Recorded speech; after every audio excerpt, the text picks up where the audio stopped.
Olá, meus caros alunos e alunas da disciplina de propriedade intelectual. Eu passo aqui para deixar para vocês um registro sobre uma parte da matéria que a gente tratou, que mostrava ali alguns elementos que fariam uma espécie de ligação entre o direito autoral e o desenho industrial.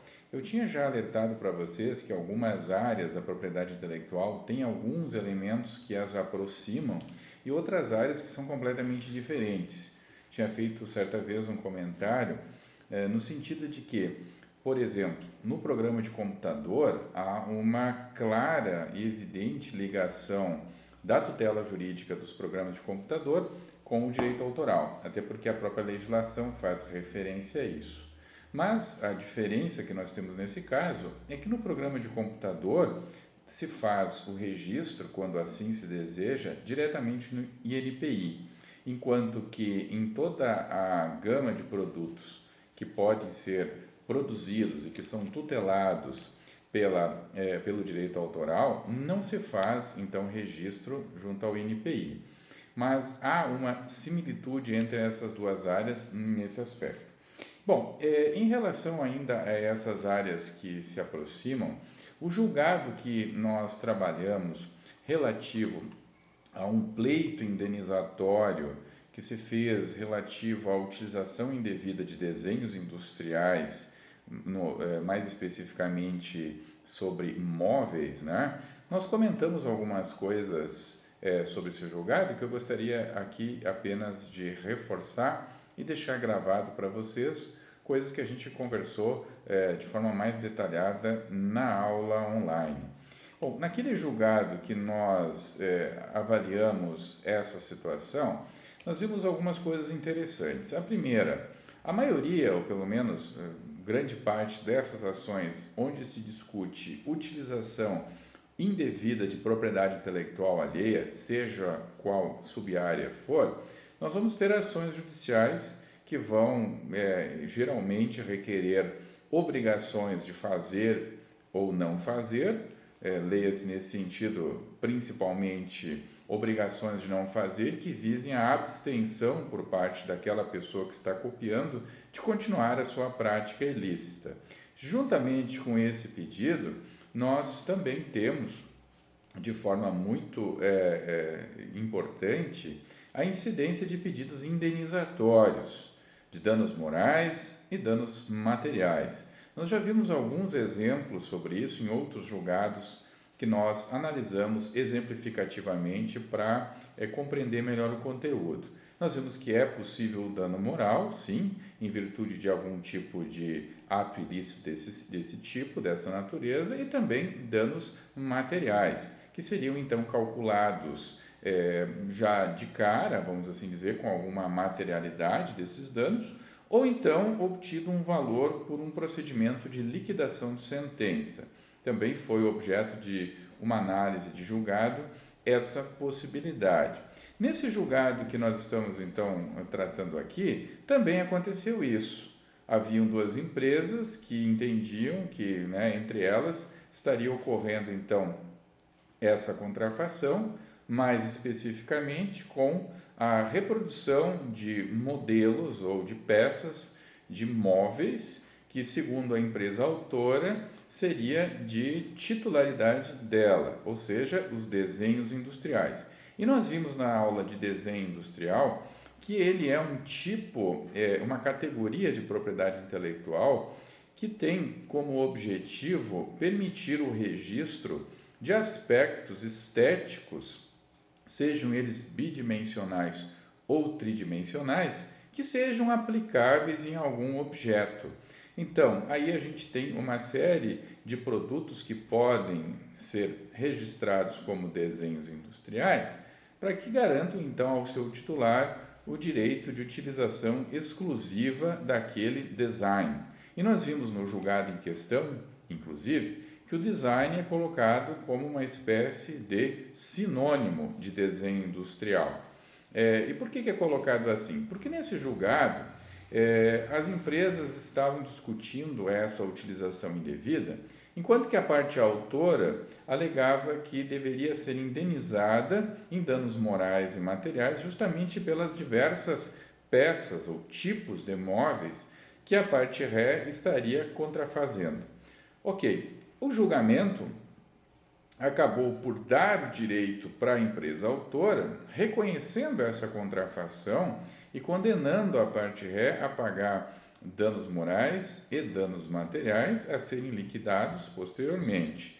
E também, obviamente, tinha ali no bojo dessa ação a obrigação de não fazer, ou seja, de parar de produzir esses móveis a fim de não aumentar, evidentemente, os prejuízos da empresa autora.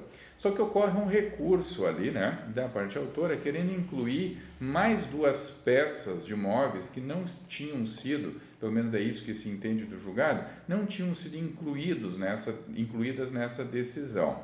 A argumentação que a empresa autora faz é que os direitos autorais que estariam contidos nesse design também seriam de sua propriedade, não apenas os desenhos industriais. Mas se a gente vai lendo o acórdão, a gente vê mais para o final dele que há um problema aí. Essa empresa autora, não obstante tenha recebido então a tutela judicial, ou pelo menos parte dela, conforme esperava, não tinha o registro dos desenhos industriais em questão, que eram relativos a uma mesa e uma cadeira especial.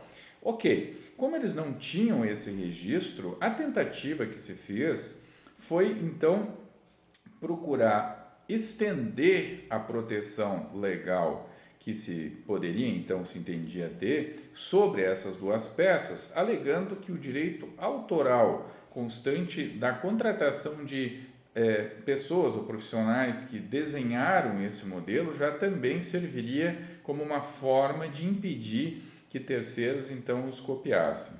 Só que o que a gente viu nesse julgado foi que a decisão que prevaleceu foi num sentido diferente. Como não havia registro desses desenhos industriais, a empresa autora não teve êxito conforme entendeu.